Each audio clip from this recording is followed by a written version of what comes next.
हाजिर खान साहब, देखिए यही है बड़ा सवाल कि कोई एक व्यक्ति, कोई एक वयस्क किसी एक वजह से अपने आप अपनी मन से अपना धर्म परिवर्तन करना चाहता है, उसकी इजाज़त है। लेकिन आप जिस तरह से कर रहे हैं, जो आपने तरीका अपनाया है, सामूहिक तौर पर इतने सारे लोग, ये आवेदन आपके पास आए, जिसका सवाल वो भी उठा रहे हैं कि आपके पास पहली बार इस तरह के आवेदन आए, आपके पास आवेदन क्यों आ रहे हैं, क्यों आप ये कर रहे हैं। आपने प्रेस कॉन्फ्रेंस की है, आपको पता है जैसे ही आपने बयान दिया उसके बाद किस तरह की प्रतिक्रिया दूसरी तरफ से आनी शुरू हो गई है, किस तरह का माहौल हो जाएगा उस शहर में।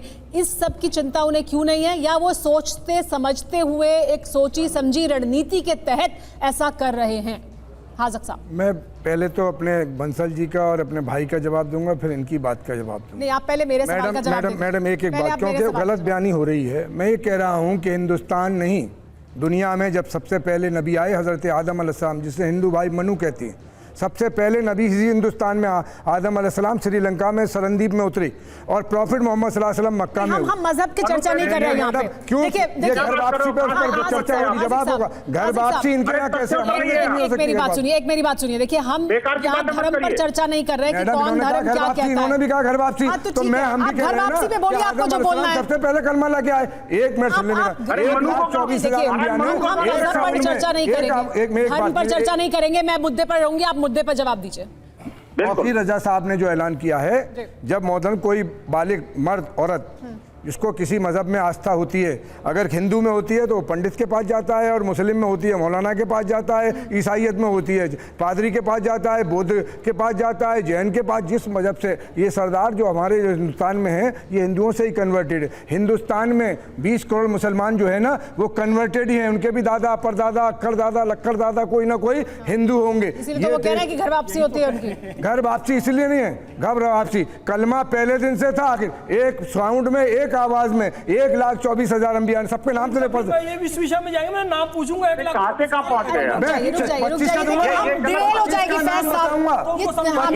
दिया ना, आपने सुन लिया, मैंने उनको कह दिया, तस्करा किया, उनका नाम कह दिया। और एक मिनट साउंड में कहा, मैंने आपसे तौकीर रजा के बारे में पूछा, कामयाब हो जाओगे। एक साउंड में कहा, अब कह तो सुनाऊं सबके नाम के बाद से डाइवर्ट हो रहे हैं। 24,000 पैगंबर का नाम बताइए। 25 कुरान में तस्करा, 25 का बताएंगे, सबका बताएंगे। अल्लाह ने नहीं बताया, हम कैसे? जब अल्लाह का आप घर वापसी की बात कर रहे हैं, पहले दिन से कलमा है और क़यामत तक रहेगा। ऐसे नहीं करिए आप, मोहम्मद रसूलुल्लाह पहले दिन से। तो घर वापसी होगी, हमारे यहाँ होगी, उनके यहाँ नहीं होगी घर वापसी। पता नहीं है। और भारत की धरती पर जो नबी पैगंबर हुए, उनको अपमानजनक भाषा का प्रयोग करते हैं, उनका भी सम्मान कीजिए ना। मत कीजिए, हम किसी का 24,000 पैगंबर कह रहे हैं, के बारे में कौन करता है? कौन करता है? आप झूठ बोल रहे हैं। पार्टी के लोग इस्लाम कहता है कि किसी मजहब के बारे में 19 बात नहीं करनी है। के बारे में अपमानजनक शब्द कहते हैं। आप ऐसे ऑफेंडेड कमेंट्स,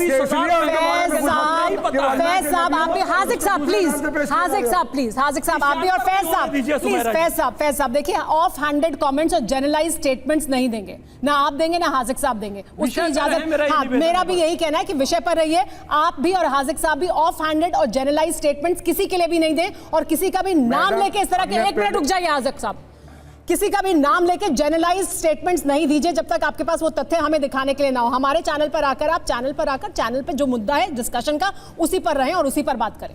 तो प्लीज उसी पर रहेंगे। मैंने आपसे सीधा एक सवाल पूछा हाजिर साहब, सीधा सवाल यह कि तौकीर रजा की नीयत क्या है, और आप उसका जवाब नहीं दे रहे, बाकी आप तमाम जगह जा रहे हैं। देखिए मैडम, इन्नमल आमालु बिन्नियात, अभी मेरा भाई कह रहे थे कि सारा दारो मदार नियत पर है, हर अमल का, उनका नहीं। तो उनके बारे में, उनके अमल का मुझे और आपको कैसे इन्हें ज्ञान हो जाएगा? वो तो उनके बारे में उन्हें जवाब देना होगा। कर रहे हैं रजा साहब को लाएं और पूछे उनसे, वो जवाब देंगे। जो वो कर रहे हैं, उनका ज्ञान में आप ही हैं, तो इन्हें बताएं कि उनका क्या नियत है।